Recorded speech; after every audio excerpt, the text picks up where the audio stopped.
고양신문 뉴스 택배, 오늘은 이재준 시장님과 같이 나란히 앉았습니다. 시장님, 우리 구독자님들에게 인사 좀 부탁드리겠습니다. 안녕하세요. 고양시장 이재준입니다. 올해부터 이제 그 고양 특례시로 발전하게 됩니다. 특례시 시민 여러분, 안녕하십니까? 반갑습니다. 네. 자, 이 영상이 업로드되는 시간은 이제 2021년 12월 31일 저녁 때 저희가 올리려고 하거든요. 그래서 자연스럽게 송년 특집 겸 신년 특집 이렇게 되는데, 저희가 이렇게 좀 서둘러서 우리 시장님 만나 뵙게 된 거는 지금 2021년 막바지에 큰 뉴스가 하나 이렇게 터졌습니다. JDS 지구 도시개발 계획이 발표가 됐습니다. 그 사안을 좀 집중적으로 궁금한 점을 여쭙고 싶어서 이렇게 시장님을 직접 만남을 요청을 했습니다. 자, 공공개발 발표가 나니까 주민들 많이들 이제 환영하고 계시고요. 그러나 또 반면에 그 민간 개발을 계속 추진했던 토지주 분들 중심으로 또 이런 반발하는 목소리도 만만치가 않습니다. 그리고 또 혹자들은 이게 이제 내년에 있을 그런 선거를 앞둔 의도적인 그 개발계획 발표 시점을 맞춘 거 아니냐, 뭐 이런 색안경 끼고 이야기하시는 분들도 있습니다. 자, 공공개발을 이번에 이렇게 발표하시게 된 배경, 시장님의 입으로 말씀을 해 주십시오.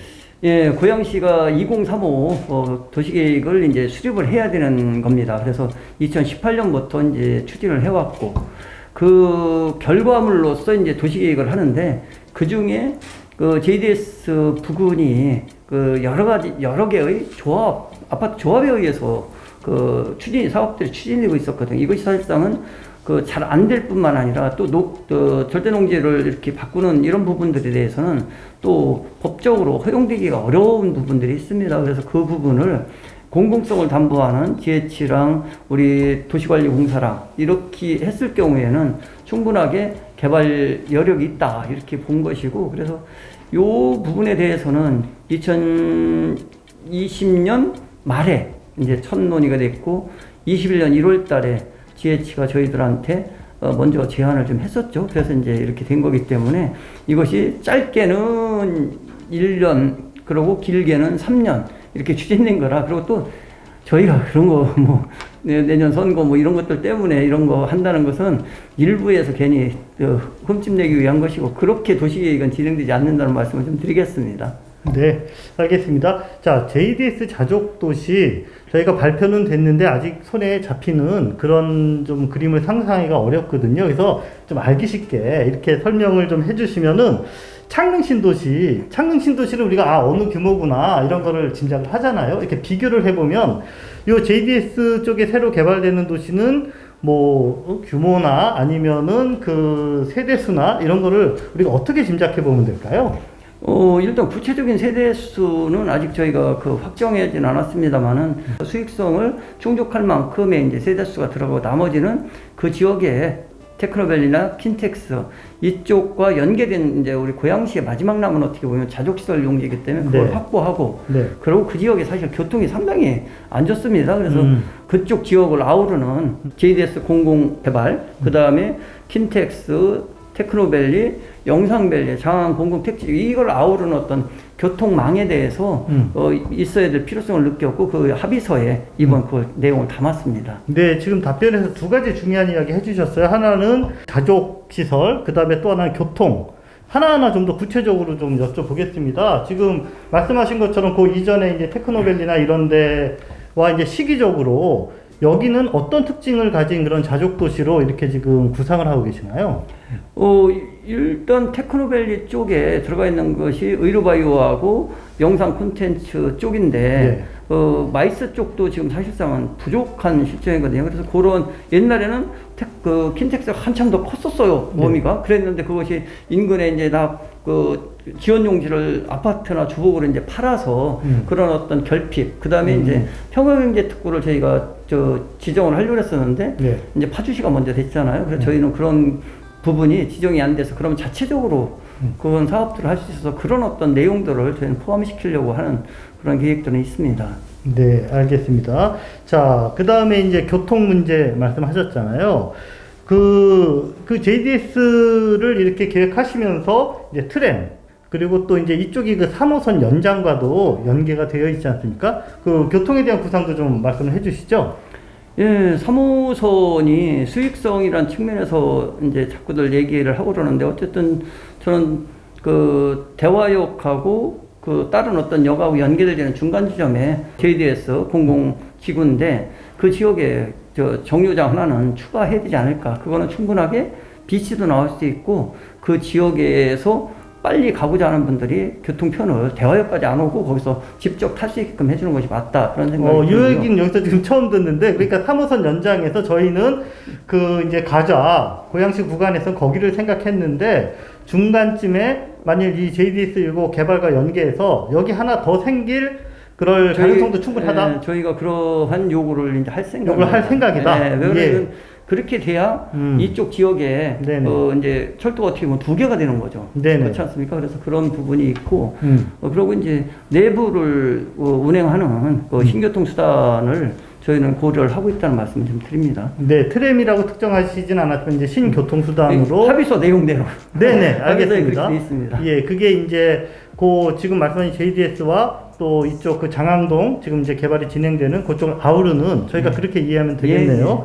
예, 알겠습니다. 자, 이번에 이제 공공개발이라는 것에 방점이 찍히거든요. 자, 그러면 그동안 이제 민간개발 추진하셨던 분들, 이분들은 우리가 혹시 이제 뭐 완전히 그럼 참여할 수 있는 가능성이 이제 물 건너 가는 건가? 이런 지금 궁금증들을 많이 표하고 계세요. 어떻게 답변하실 수 있을까요? 그 부분에 대해서는 조심스러운 부분이 있어서 저희가 공공주도 개발이라고 그랬거든요. 공공주도 개발. 네. 그러니까 그 민간 참여도 일정 부분 고려를 할 수 있다라는 이제 그 내용들을 깔고 있는 거라고 보시면 될 것 같습니다. 네, 가능성을 열어놓고 그 상황을 같이 이렇게 타진하겠다. 예, 알겠습니다.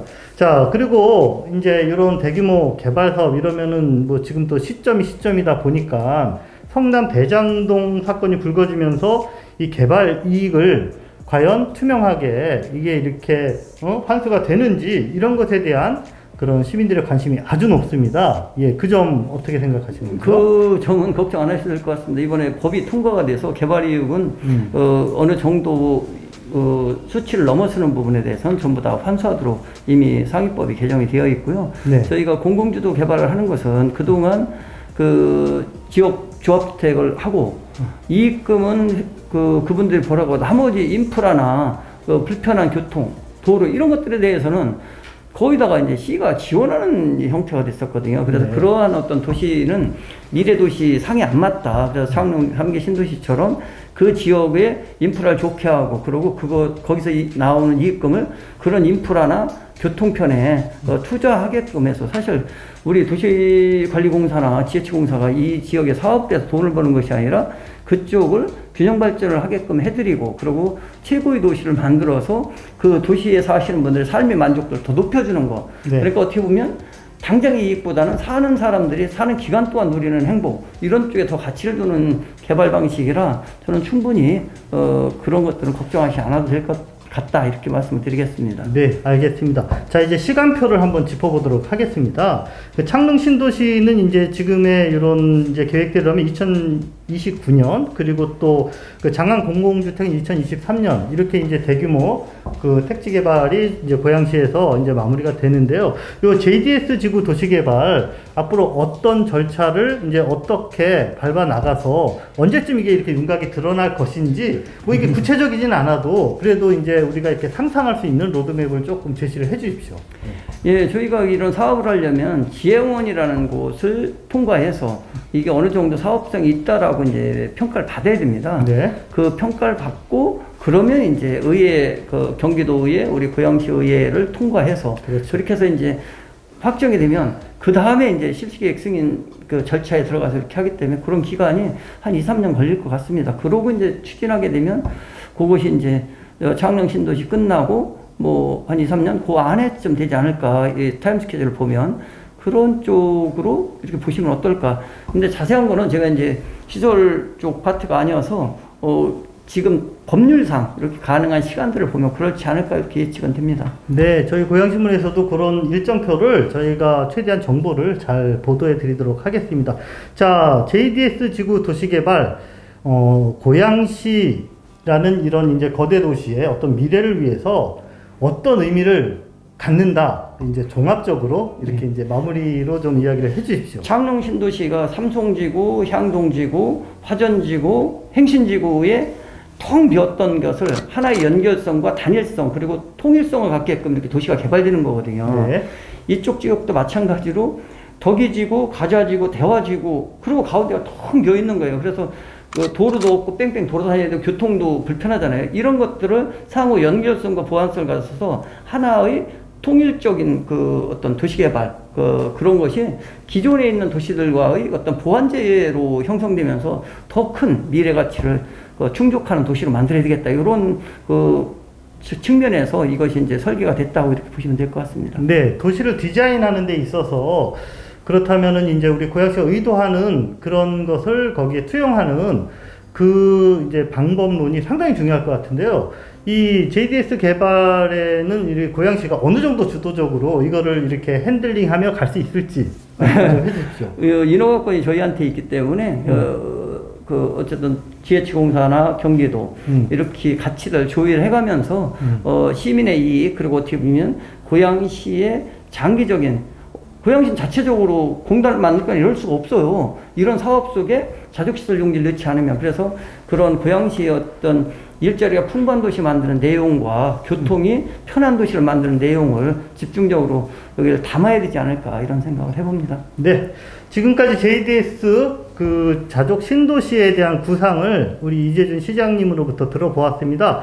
예, 답변은 저희 고양신문에서 들었지만 사실 이거는 우리 모든 시민들에게 하신 하나의 약속과도 같은 것이거든요. 그래서 저희가 지속적으로 오늘 하신 말씀을 또 시가 어떻게 이렇게 실천해 나가는지를 함께 지켜보도록 하겠습니다. 이제 2022년 새해가 이제 밝아오는데요. 우리 신년 인사를 겸해서 마무리 발언을 부탁드리겠습니다. 2022년 고양 특례시가 이제 출범하게 됩니다. 그동안 고양시는 베드타운이라는 오명을 쓰고 살아왔는데 올해만 착공된 것만 해도 3개 시청사, 핀텍스 3전시장 이것이 설계 용역까지 다 마쳤기 때문에 고양시의 비전은 상당히 좋다 그렇게 생각을 합니다. 시민 여러분들의 시정에 대한 적극적인 참여 그리고 좋은 의견 개진 그리고 시민과 함께 더불어가는 고양시가 됐으면 좋겠다는 생각을 해보면서 올해 시민 여러분 정말 코로나19 속에서 너무 고생 많이 하셨고요. 내년 새해에는 편안하고 안전한 도시 됐으면 좋겠다는 생각을 해봅니다. 항상 건강하십시오. 고맙습니다. 네.